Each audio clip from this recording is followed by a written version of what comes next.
Halo, saya Mirullah dan saya adalah seorang content creator. Alasan aja sih, biar nggak kelihatan nganggur banget gitu. Saya cukup tertarik dengan perkembangan FOSS, Free and Open Source Software. Mengenai apa itu open source, saya sudah bahas di video sebelumnya.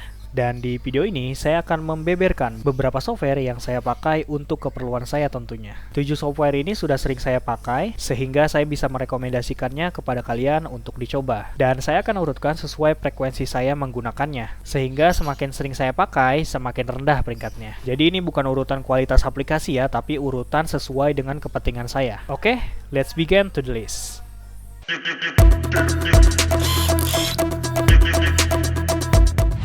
Yang pertama ada KDN Live, ini adalah software editing andalan saya. Sebelumnya saya memakai open source, namun saya beralih ke KDN Live karena performance-nya yang cukup oke untuk komputer pribadi saya. Sudah cukup lama saya menggunakan software ini, mengingat saya terakhir kali menggunakan open source itu tahun 2016-an, dan di awal 2017 saya full beralih ke KDN Live.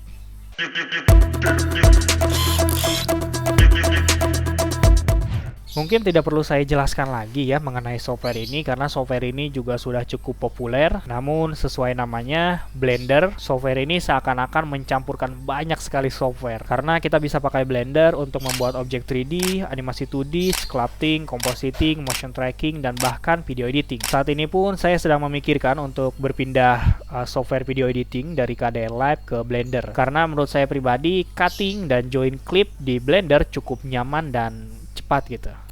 Oh iya, video ini juga saya edit pakai Blender.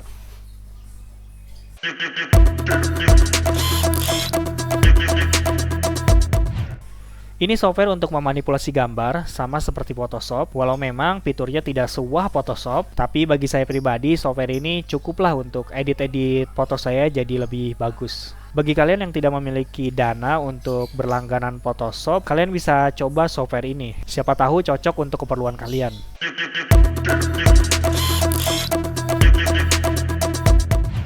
Ini software painting, untuk kalian yang hobi gambar mungkin pernah mendengar software ini. Saya kira brush dan toolsnya cukup lengkap. Saya pribadi pakai software ini untuk membuat storyboard, konsep, atau gabut-gabutan aja gitu.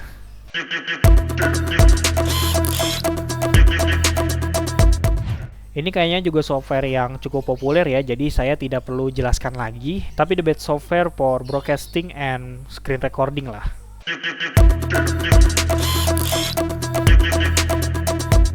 Ini adalah game engine yang mungkin bisa kalian coba selain Unity dan Unreal Engine. Kelebihannya ada di performa karena software ini cukup simple, ringan, namun juga powerful dengan JDScript-nya. Bahkan di laptop saya dengan prosesor i3 generasi ke-7 dan RAM 8GB, saya hampir tidak pernah mendengar kipas menyala saat membuka software ini gitu. Atau memang karena project-project saya yang receh sih. Saya sebenarnya baru mengenal software ini, sehingga saya tidak memiliki informasi atau pengetahuan yang cukup dalam dan pantas saya bagikan kepada kalian selain itu. Dan saya juga tidak berani mereview software ini ya. Tapi satu kalimat yang bisa saya katakan, sangat layak untuk dicoba karena ini software yang benar-benar menarik gitu. Jika kalian berminat untuk mencicipi software yang ada di daftar ini, kalian bisa cek link deskripsi di bawah video ini. Di situ saya akan sertakan link ke official website dari software-software yang ada di daftar tadi.